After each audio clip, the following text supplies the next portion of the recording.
Hello everyone, welcome back to the physical educator again. Class 12 का chapter number 5 को आज हम कंटिन्यू कर रहे हैं। चैप्टर का नाम है children and women in sports. तो हमने प्रीवियस वीडियो के अंदर फर्स्ट 3 टॉपिक्स को कवर किया था, लेकिन हमारा correction of postural deformities topic रह गया था। तो उस टॉपिक को कवर करते हुए और बाकी के भी बचे हुए चैप्टर को आज हम इस वीडियो के अंदर कवर करेंगे। तो चलिए शुरू करते हैं अपनी इस वीडियो को।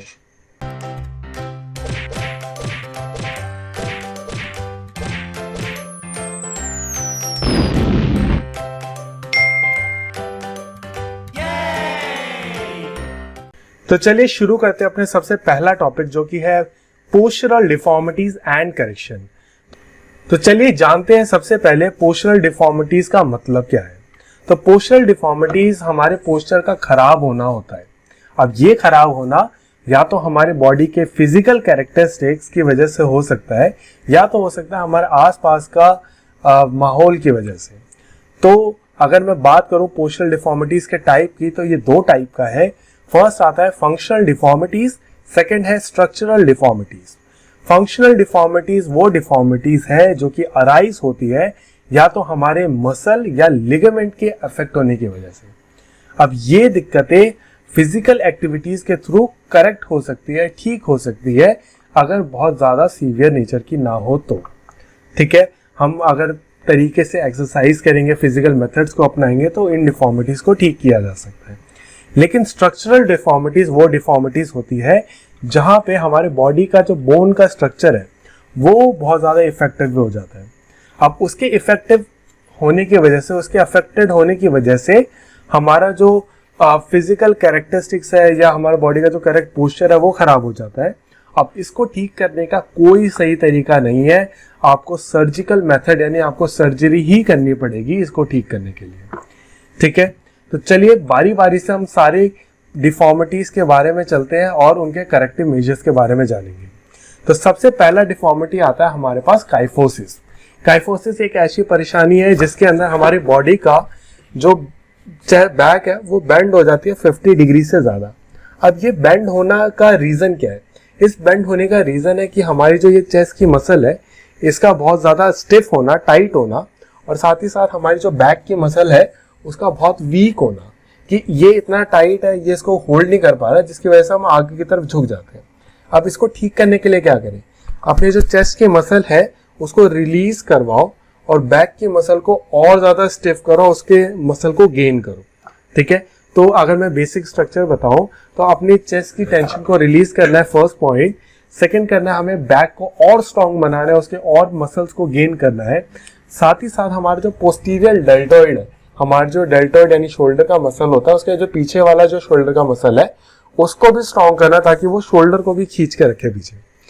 ये सारी चीजें करेंगे तो हमारे एक न्यूट्रल पोस्चर बना रहेगा। और जिनको बहुत ज्यादा सीवियर काइफोटिक है तो वो काइफोटिव करेक्टिव इक्विपमेंट्स आते हैं, उनको भी यूज कर सकते हैं। ओके, नेक्स्ट आता है हमारे पास लोडोसिस। लोडोसिस एक ऐसी परेशानी होती है जिसके अंदर हमारा जो लोअर लंबर स्पाइन है, जो लोअर बैक है, वो बहुत ज्यादा कर्व हो जाता है। अब इस कर्व को ठीक करने के लिए हम क्या कर सकते हैं? अपनी एब्स की मसल पे काम कर सकते हैं ताकि ये इसको स्टिफ करे, बैक की मसल को रिलीज करना यानी इसकी स्ट्रेचिंग करना, और साथ ही साथ अपने हिप्स की मसल पे भी काम करना और उनकी स्ट्रेंथ को गेन करना। जब इस तरीके से अपनाया जाएगा तो ये हमारा पेट को और अंदर करके हमारे करेक्ट पोस्चर में लाने में हेल्प करेगा। साथ ही साथ हम कुछ आसनस को भी परफॉर्म कर सकते हैं, और जो फॉर्म रोलर्स होते हैं, फॉर्म के रोलर्स होते हैं, उनका बहुत अच्छे तरीके से यूज किया जा सकता है इस चीजों को दूर करने के लिए। नेक्स्ट जो हमारे पास आता है वो आता है स्कोलियोसिस। स्कोलियोसिस एक ऐसी दिक्कत होती है जिसके अंदर हमारा जो स्पाइन का जो न्यूट्रल पोजीशन होता है वो डिस्टर्ब हो जाता है। अब ये डिस्टर्ब किसी भी पोजीशन के अंदर हो सकता है जिसकी वजह से कर्व्स आ जाता है स्पाइन के अंदर। अब इसको ठीक करने के लिए हमें यूनिलेटरल एक्सरसाइजेज यानी एक साइड की एक्सरसाइजेज करनी पड़ती है, क्योंकि दोनों तरफ से अगर हम बराबर करेंगे तो वो डिफॉर्मिटीज वैसी की वैसी रहेगी, क्योंकि एक साइड हमारा ज्यादा अफेक्टेड है दूसरे मुकाबले।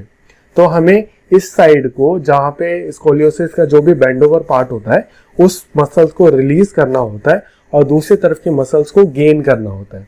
जिसकी वजह से हम दोबारा से करेक्ट पोस्चर के अंदर आ पाएंगे। स्पाइन को स्ट्रेच करना, पुल अप एक्सरसाइजेस करना, अपनी पेल्विक मसल्स की एक्सरसाइजेस करना, ये सब एक्सरसाइजेस बहुत ज़्यादा हेल्पफुल रहती है स्कोलियोसिस के केस के अंदर। हमारा नेक्स्ट जो आता है वो आता है फ्लैट फुट। फ्लैट फुट एक ऐसी परेशानी होती है जिसके अंदर हमारा फुट जो होता है उसका जो कर्व होता है वो खत्म हो जाता है और वो जमीन से बिल्कुल फ्लैट हो जाता है। अब इसको ठीक करने के लिए हमें हमारी फीट के मसल को और ज़्यादा ट्रेन करना पड़ता है। इसके लिए हम स्किपिंग रोप का यूज़ कर सकते हैं, हम टो वॉक, हील वॉक जैसी एक्सरसाइजेस को कर सकते हैं।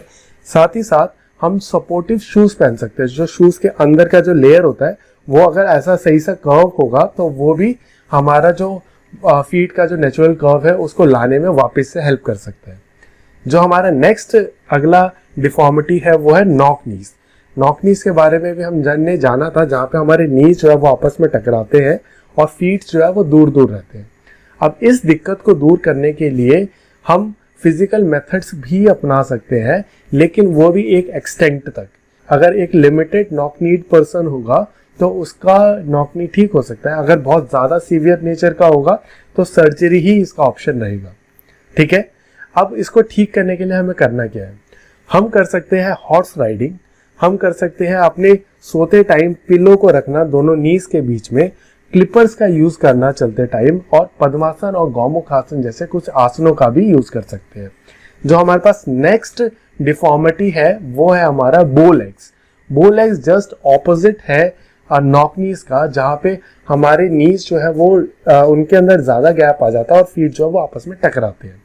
अब इसको ठीक करने के लिए हमें अगेन एक एक्सटेंट तक ठीक होगा, अगर ज़्यादा सीवियर नेचर का है तो ठीक नहीं होगा, आपको सर्जिकल मेथड ही अपनाना पड़ेगा। इसको ठीक करने के लिए हम स्क्वाट्स कर सकते हैं, अपनी इनर थाइस पे काम कर सकते हैं, अपने इनर फीट पे भी काम कर सकते हैं, जो कि अगेन हमारे पूरे बॉडी के पोस्चर को ठीक करता है। योगा के कुछ आसन है जो कि इसके अंदर बहुत हेल्पफुल है, जो कि है हमारा अर्ध मस्तेंद्र आसन, अर्ध चक्रासन और गरुड़ आसन। ठीक है, ये कुछ आसन है जो कि बहुत ज्यादा हेल्पफुल रहते हैं बो लेग्स के केसेस के अंदर। जो हमारा नेक्स्ट और आखिरी डिफॉर्मिटी है वो है राउंड शोल्डर, जहाँ पे हमारा शोल्डर्स का ऐसा राउंड शेप का हो जाना होता है। अब इसको ठीक करने के लिए हमारा जो पोस्टीरियर डेल्टॉइड है हम उसको ट्रेन करते हैं, क्योंकि यही हमारा वीक है, और जो हमारा आगे का जो एंटीरियर डेल्टॉइड है ये बहुत ज्यादा स्टिफ है। तो हम इसकी मसल्स की स्ट्रेचिंग की एक्सरसाइज करेंगे और इसको रिलीज कराएंगे, और जो हमारा पोस्टीरियर डेल्टॉइड है इसको स्ट्रेंथ गेन करा के इसको वापस से खींचने की कोशिश करेंगे। साथ ही साथ हम अपने शोल्डर ब्लेड्स की एक्सरसाइजेस कर सकते हैं। शोल्डर ब्लेड जो यहाँ पे एक हड्डी होती है जो आपको फील भी होती होगी जब भी आप हाथ मूव करते होगे, तो इसकी एक्सरसाइजेस करने से भी आपका जो राउंड शोल्डर है वो ठीक हो सकता है।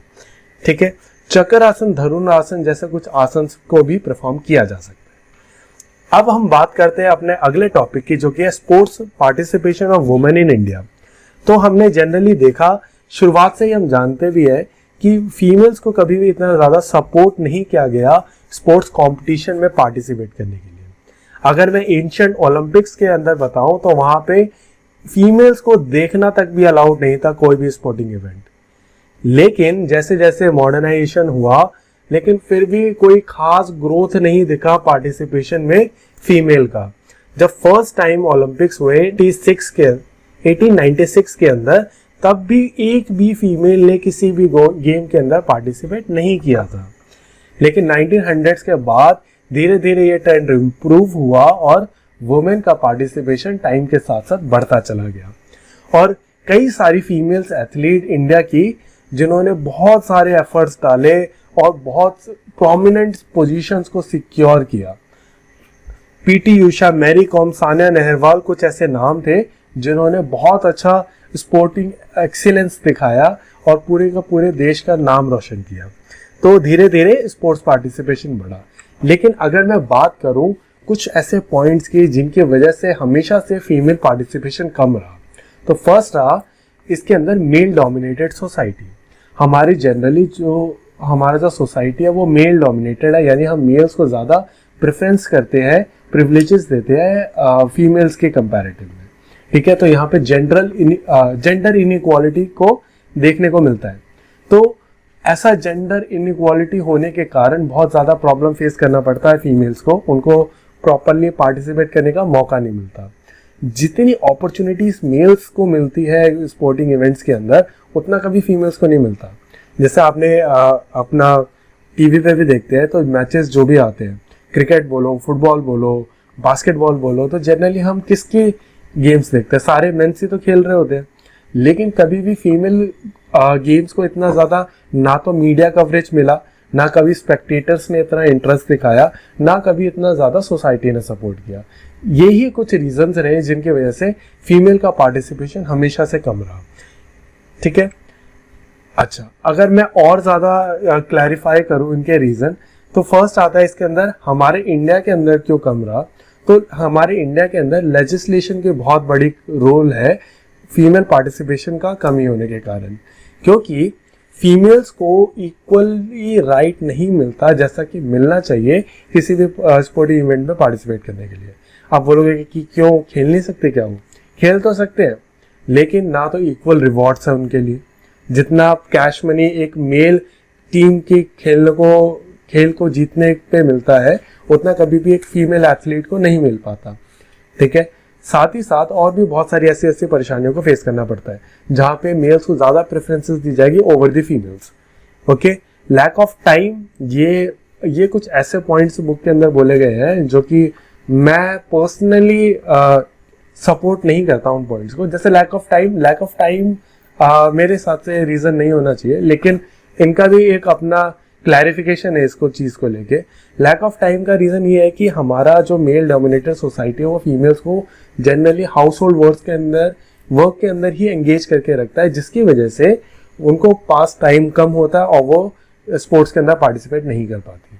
फिर आता है lack of self confidence. Again मैं एग्री नहीं करता इन सारे पॉइंट्स पे, लेकिन बुक के अंदर कि फीमेल्स के अंदर कॉन्फिडेंस कम होता है, जिसकी वजह से वो अगेन पार्टिसिपेट नहीं कर पाती। मेल डोमिनेटेड सोसाइटी है, जिसकी वजह से डोमिनेंस ज़्यादा है, फीमेल्स को इतना ज़्यादा प्रेफरेंस नहीं मिलता। जो स्पोर्ट्स के स्पेक्टेटर्स होते हैं जो कि इंटरेस्ट दिखाते गेम्स के अंदर। अब एक बात बताओ, अगर आपको सास बहू के ही सीरियल दिखाए जाए तो कुछ ऑप्शन नहीं है, तो कुछ ना कुछ तो देखना है, तो लोग देख भी लेते हैं। ठीक है, लेकिन कोई पसंद से तो नहीं देख रहा। ठीक है, तो सेम ऐसा ही चीज हो जाता है, जब तक आपको कोई चीज दिखाई नहीं जाएगी तब तक आप उसे पसंद कैसे करोगे। तो हमेशा मेल स्पोर्टिंग इवेंट्स को ही दिखाया जाता है, फीमेल स्पोर्टिंग इवेंट को दिखाया नहीं जाता, तो हमें पसंद कैसे आएगी उनके परफॉर्मेंसेस। तो ये बहुत बड़ा रोल रहता है, जिसकी वजह से फीमेल का पार्टिसिपेशन हमेशा से ही कम रहा और नेग्लेक्टेड रहा। मीडिया कवरेज नहीं मिल पाता, उनका वेलनेस के अंदर भी दिक्कत रहता है। तो ये कुछ पॉइंट्स है। साथ ही साथ अवेयरनेस की कमी होना, फीमेल कोचेस का कम होना, पर्सनल सेफ्टी का दिक्कत होना, प्रॉपर एक्सेस ऑफ फैसिलिटीज ना मिलना। लेकिन अब इन सारे ही पॉइंट पे अच्छी तरीके से काम हो रहा है। मैं जो सबसे बड़ा रीजन मानता हूँ वो मानता हूँ मेल डोमिनेंट सोसाइटी का, और लैक ऑफ स्पेक्टेटर्स का, और लैक ऑफ लेजिस्लेशन का। अगर ये तीनों चीजें ठीक हो जाए तो अपने आप ही फीमेल पार्टिसिपेशन बढ़ेगा। बाकी जो भी पॉइंट्स है मैं एग्री नहीं करता उन पे पर्सनली। ओके, आगे बढ़ने से पहले अगर अब तक का वीडियो आपको अच्छा लगा हो तो इस वीडियो को लाइक करें, चैनल को सब्सक्राइब करें और बेल आइकन दबाएं ताकि आपको लेटेस्ट अपडेट मिलती रहे। अब हमारा जो नेक्स्ट टॉपिक है वो है स्पेशल कंसिडरेशन, जिसमें हम मिनार्क और मेंस्ट्रुअल डिसफंक्शन के बारे में जानेंगे। तो अगर मैं बताऊं, कुछ मिथ्स है, कुछ मिसकंसेप्शंस है कि फीमेल्स की जो बॉडी है वो इस तरीके से नहीं बनी कि वो स्पोर्ट्स और गेम्स के अंदर पार्टिसिपेट करे, या वो कभी मस्कुलर नहीं बन सकती, वो कभी एग्रेसिव नेचर की नहीं हो सकती, उनके अंदर कभी डोमिनेंस नहीं आ सकता। लेकिन ये सारा कुछ मिथ ही है। ठीक है, अगर मैं इसके ऊपर एक्चुअल फैक्ट्स बताऊं तो अब आप देख सकते हो कि फीमेल बॉडी बिल्डर भी होती है, उन्होंने मसल्स बनाए जो कि कितने मेल से स्ट्रांग है। ठीक है, वो डोमिनेंस भी दिखाती है, सोनिया गांधी को देख लो, एग्रेशन मैरी कॉम का देख लो। तो हर चीज के अंदर फीमेल का वो चीजें करके दिखाए जिनके बारे में उनको नेग्लेक्ट किया जाता था और बोला जाता था ये नहीं कर सकते।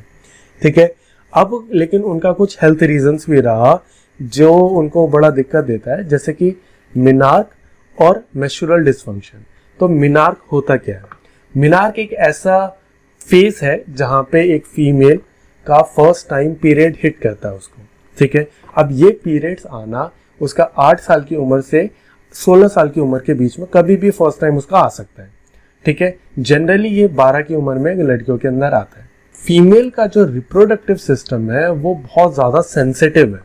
अब ये सेंसिटिव होने की वजह से किसी भी टाइप का स्ट्रेस होना या कोई भी और फैक्टर होना जिसकी वजह से इनका जो मिनार्क आना चाहिए कई बार वो डिले हो जाता है, कई बार अर्ली भी हो जाता है।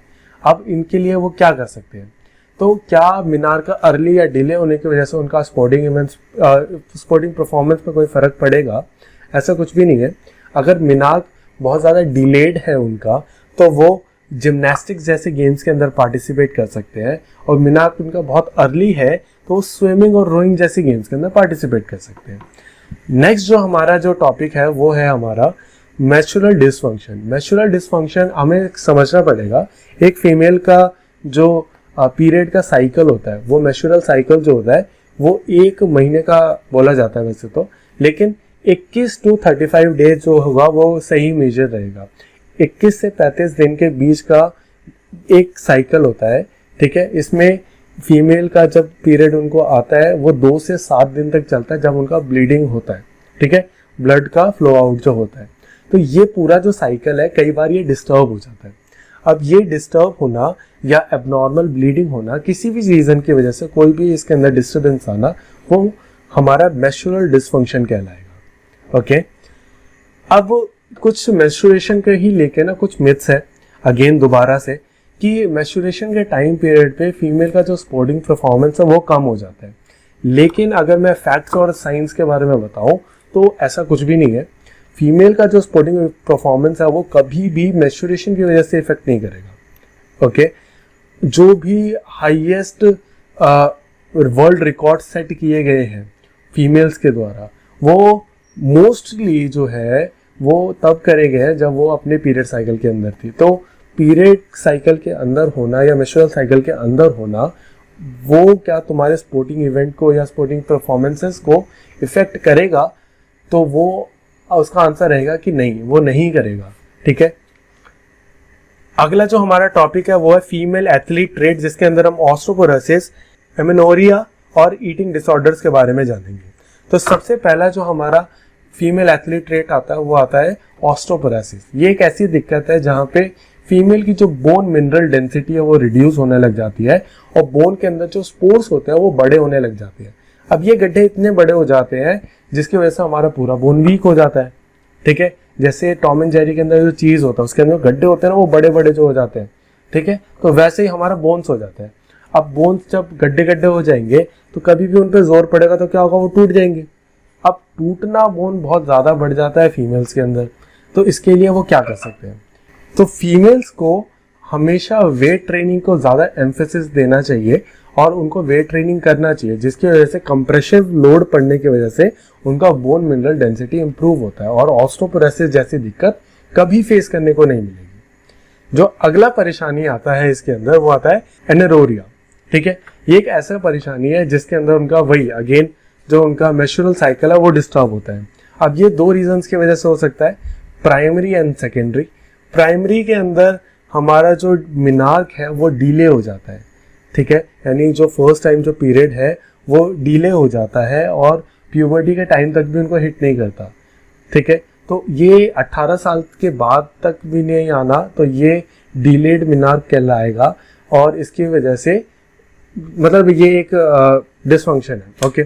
सेकेंड है हमारा सेकेंडरी के फेज के अंदर जो आता है वो आता है क्या कि फीमेल का जो साइकिल होता है वो उनका आ चुका है, पीरियड साइकिल आ चुका है, मेंस्ट्रुअल साइकिल आ चुका है, वो कंटिन्यूअसली प्रॉपर्ली सही तरीके से चल रहा था, लेकिन बीच में एकदम से कुछ डिस्टर्बेंस की वजह से वो 3-4 महीने तक लगातार नहीं आया, ठीक है। तो ये दोनों ही चीजें एमेनोरिया के अंदर आती है, ओके।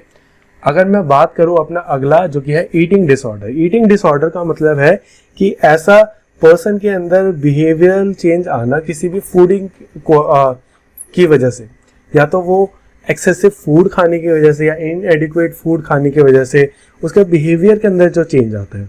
अब ये 2 टाइप के हो सकते हैं, एक है एनोरेक्सिया नर्वोसा, दूसरा है बुलिमिया नर्वोसा। एनोरेक्सिया नर्वोसा एक ऐसा डिसऑर्डर है जिसके अंदर एक पर्सन हमेशा खाने के बारे में सोचेगा, ठीक है, वो हमेशा उसके दिमाग में खाना, उसका बॉडी वेट, उसका डाइटिंग ही चलता रहेगा। ठीक है, ज़्यादा खा लूँगा तो वेट ना बढ़ जाए, कम खाऊंगा तो वेट कम ना हो जाए। तो ऐसा जब दिमाग में सारा टाइम चलेगा, that is anorexia nervosa. Second है हमारे पास बुलिमिया नर्वोसा, जहाँ पे एक बंदा है जो उसको फूड खाना बहुत पसंद है, तो जब भी खाता है वो बहुत सारा भर के खा लेता है, लेकिन अब उसको डर लगने लगता है कि उसका वेट ना बढ़ जाए, तो क्या करेगा, जानबूझ के वॉमिट करके वो फूड बाहर निकालने की कोशिश करेगा। तो इसको बोला जाता है बुलिमिया नर्वोसा। तो ये थे कुछ फीमेल एथलीट ट्रेट्स, और इसी के साथ ये हमारा चैप्टर यहाँ पे खत्म होता है। तो मैं आशा करता हूँ कि आप सभी को ये वीडियो अच्छा लगा होगा। So thank you so much. So ये है हमारा अपकमिंग वीडियो, और आप चेक कर सकते हैं प्लेलिस्ट को। Subscribe to the channel and stay connected.